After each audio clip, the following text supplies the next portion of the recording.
Los Angeles, a group of bus riders is suing to get better bus service in a case the bus riders say has as much to do with race and class as transportation.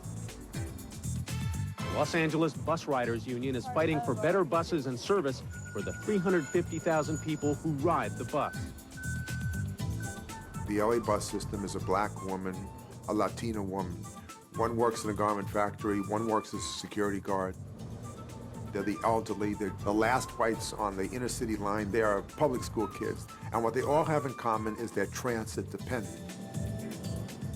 We negotiated a consent decree with the MTA, which is a 10-year binding contract in which the MTA agreed to make a massive improvement in the bus system. I think we've achieved an historic victory here. No other city has managed to stop the transportation inequity that goes throughout this country. And remember, this is a case that is interesting because there were actually more legal proceedings after the settlement than before. Not only were we here to fight for the consent decree to be complied with, but we also knew that we had to be here to maintain it. I just want to explain to everyone on the bus, we're from the Bus Riders Union.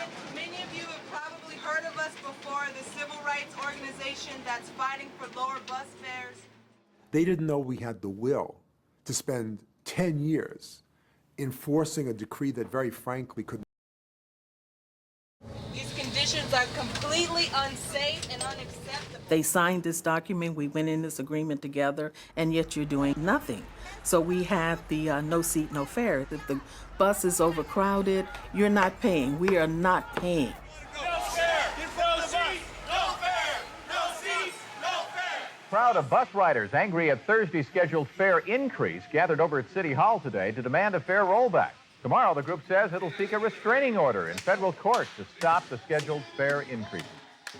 We rushed into court with Bill Lanley and Connie Rice. We got a temporary restraining order, which stopped the fare increases, stopped the service cuts, stopped the end of the monthly bus pass. The organizers felt that it was very important to continue to keep the heat on and continue their organizing efforts. The fact that the Bus Riders Union kept the pressure on, I think, contributed to the fact that MTC was willing to sit down. I'm going to pass out this editorial regarding the service cuts meeting at the MTA board last week. So if everybody... It showed that everyday people could fight, even though we were going against a billion-dollar organization. It was proof there that, yes, we could make a difference. It really matters sometimes who gets in on the ground floor, and the Impact Fund did. The Impact Fund said, look, we get it. You're one of the first plaintiffs that's actually such an active participant as essentially a legal force as well as a grassroots force. And that allowed us to hire our first person to monitor the MTA's noncompliance.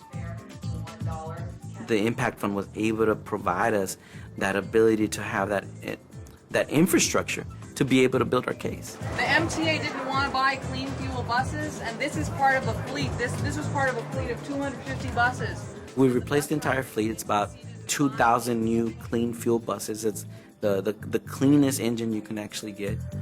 We've expanded the fleet to roughly about 600 more buses.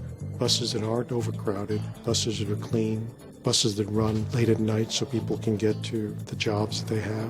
This case ranks up there for me because it's helped real people in real ways.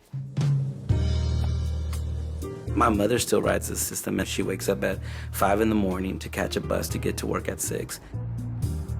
For me, I see it now as a beautiful thing that I'm doing, and helping people, not just like my mother, but a lot of people who look like me, a lot of people who came from my own neighborhoods that I've lived throughout Los Angeles, and I really do see that I'm making a difference in their lives.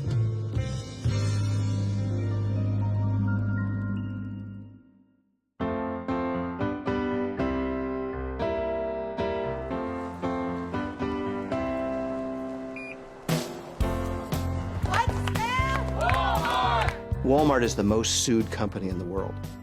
On an almost monthly basis, they lose million-dollar verdicts. Losing $1 million verdict when you have $350 billion of revenue doesn't do anything at all. The only thing that has ever gotten Walmart's attention is the potential of arming every one of its workers with the authority of a federal lawsuit. And that's what a class action case does. Hoping to get promoted, Betty Dukes used to be as gung-ho as her male Wal-Mart bosses wanted. After 4 years, she was promoted to customer service manager in 1997, working the complaint desk. The pay? About $6.45. An hour. An hour, yes. Don't look so shocked. I was shocked, too.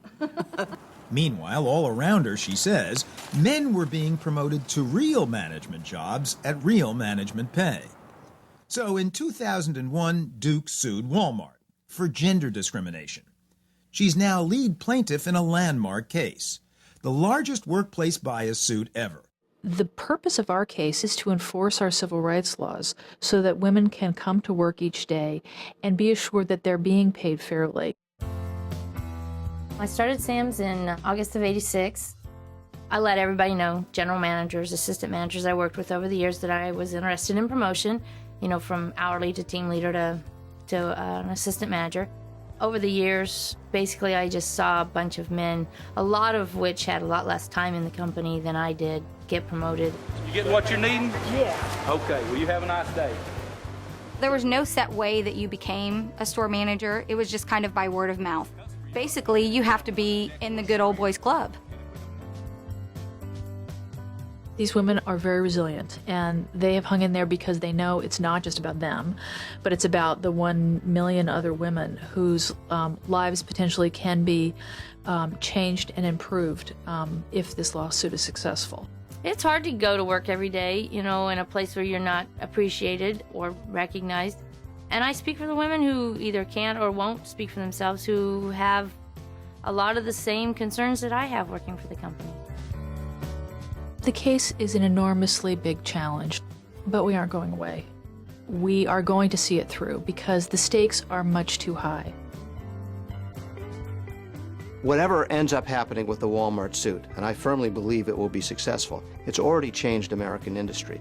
The large corporations that compete with Wal-Mart are looking over their shoulders and checking their personnel policies because they don't want to face the same thing that Wal-Mart has faced.